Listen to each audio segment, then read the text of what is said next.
Time is the only currency that can buy experience. Each moment, a coin with which we purchase life. The old saying, time is money, holds true only when our want for things begins to take precedence over our need for connection.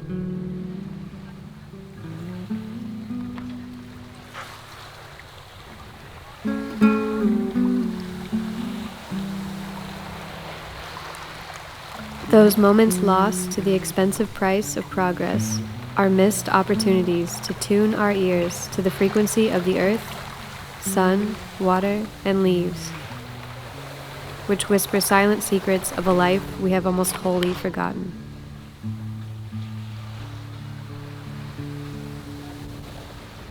The wind howls because it aches to be heard. It commands of us our presence and blows to slow us down. Simple. It is moving a paddle through placid water. It is the steady rhythm of one foot thoughtfully leading the other. It is the vital yet forgotten art of inhalation. Time will buy us memories, and with them all, we will become rich in stories that connect us to the world. Living with less gifts you more. More time, more energy, more space, and more life. Simplicity is the mother of abundance, and the most simple act you can choose is to go outside.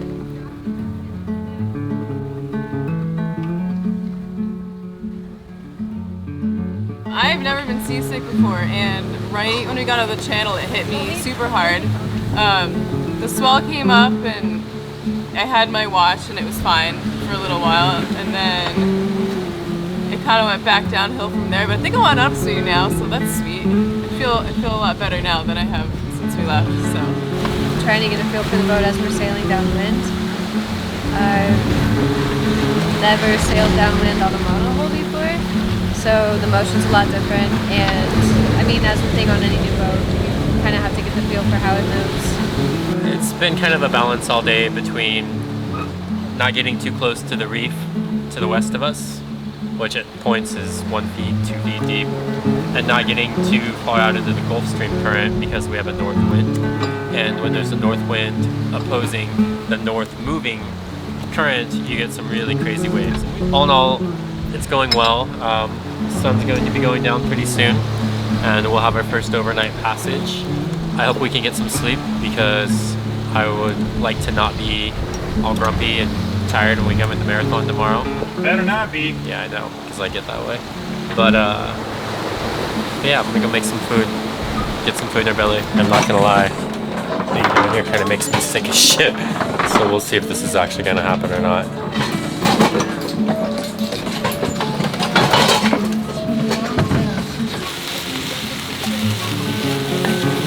What do you think of that sunset? it's amazing. It's so big. I've never seen anything like it.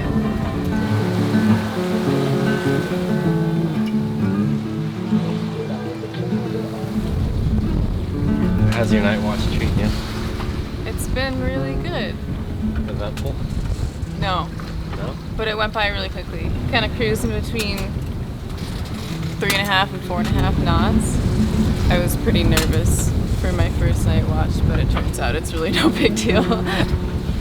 It's 11:30. I'm about to take over on watch from Katie. I've been sleeping off and on for the last 3.5 hours, I think. No, 3 hours. I think I've been sleeping. I'm not sure. You know when you kind of sleep, but you don't know if you're actually asleep or not. Night watches are going good. Swells have died down big time, which is nice because we had some pretty intense swell earlier, and I think that was a little creepy for people. So we made it through the night. We did it!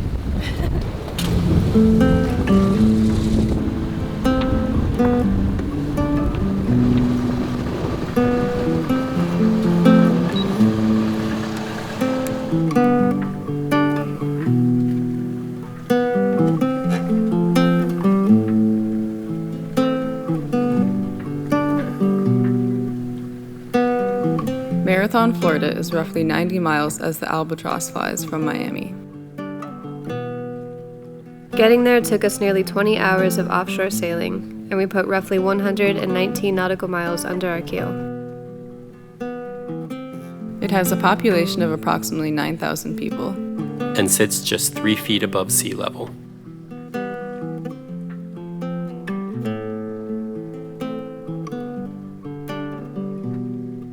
Boot Key Harbor is the main attraction for cruisers. It is probably the most well-protected anchorage in the Florida Keys.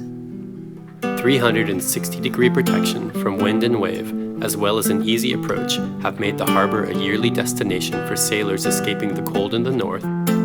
A popular stop for cruisers looking to provision and prepare before heading to the Bahamas or Caribbean. And a laid-back, easygoing place for full-time residents to call home. Hi, we're the Kings. Before we lived on our boat, we are from northern Wisconsin. Well, he is. I don't claim northern Wisconsin. This time last year, we were both working at a restaurant. I was waitressing and you were a chef. There is absolutely no hope of a sailboat in our future, or anything but working a 9-to-5 grind. Just Paycheck to paycheck. Yeah.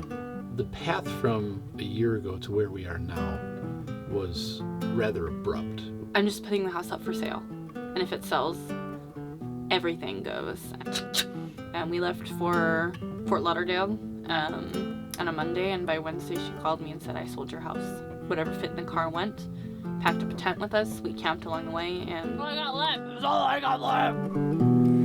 Can't pretend you don't miss me. Can't pretend you don't care. All you wanna do is kiss me. What a shame I'm not there. Everybody knows you and I are suicidal, stolen art.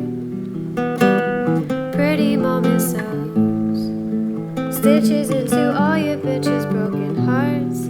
Can't pretend you don't miss me. Can't pretend you don't care. All you wanna do is kiss me. What a shame I'm not I had never sailed before, ever. So here I am on this 38-foot sailboat, and Forrest is like, yeah, take her out. And I'm like, All of my sailing experience was on a 12-foot sand shark, which, if no one knows what that is, it's 12 feet long. The minimalism that, compared to owning a home, is fantastic. absolutely. We really enjoy that. It's so cost effective. And at somebody our age, we can own our own home outright and pay like $300 a month to have our home somewhere. And you can literally go anywhere. Yesterday was Thanksgiving here at Boot Key Harbor, and they had a potluck, and it was awesome. And it made me feel really good about the community that is built around sailing here in the harbor. And today it's a full moon rising and a beautiful sunset. So there's an organized dinghy float where everybody ties up together and floats around and drinks and watches the sun go down and the moon come up. And I'm excited about it. Can't pretend you don't miss me. Community can be born in an instant. By rafting together, passing snacks, and sharing stories of how we all got here.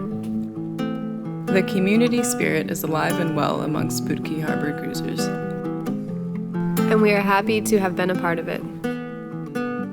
I like the size of it. You know, the fact that it's small and cozy.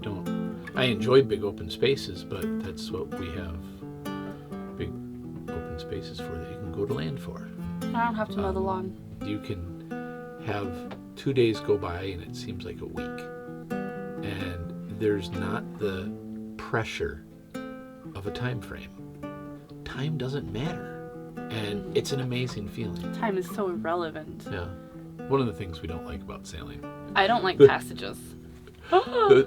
is when you go out there on the water and you get the crap kicked out of you by the weather. We've had nothing but the crap kicked out of us so Yeah. far. And then we blew our transmission. I don't know how I was so cool and calm, but Forrest was kind of like, Yeah, it was kind of a role reversal. it was a role reversal. He was freaking out. And he looks at me and he says, if we get to Marathon and you tell me to sell this boat, It's gone. it's gone. We were He was completely so at the end of our adamant. wits, end of our nerves, end of our money. of our money and everything, and we're just like, okay. And as soon as we got here, got on the ball, I think we slept for like 3 days straight, and it was all good. We have met several other young cruisers who are also getting by with limited resources, but managed to keep going. They have traded in their houses and cars for sailboats and dinghies. In most cases, their retirement plans and 401ks are non-existent. But they are saving and collecting memories and tales of adventure that will never diminish or lose value with time. There doesn't seem to be this competition. It's everybody's got a sailboat, and everybody's working on their sailboat, and it's like everybody's on a level playing field. There's no boat jealousy or keeping up with the Joneses garbage that you deal with on land. You know, as a kid, you loved making forts. You have your own personal floating fort. We're mad at each other. I clean stuff. I'm gonna go clean the V-berth. I just stand there and breathe heavy. If you're going to be irritable with someone on land, you're going to be irritable with them on the boat. Yeah. Overall, I think there's less stress for us living on a boat. For sure. Than living on land. A very good friend of mine passed away back in August. She had 2 rounds of cancer by the time she was 24 years old. And her second round of cancer claimed her life. And her name was Cecilia. And we decided to name the boat Centilia because Centilia means something very small that is beautiful, or a bright flash. I think 38 feet is something small and beautiful, so yeah. I think she'd be proud. I hope so. Oh, shut up, you guys fish. Oh yeah. I'm going to let this thing go as quick as I can because I don't think that that's big enough. And it's got eggs. Definitely don't want to keep a fish with eggs.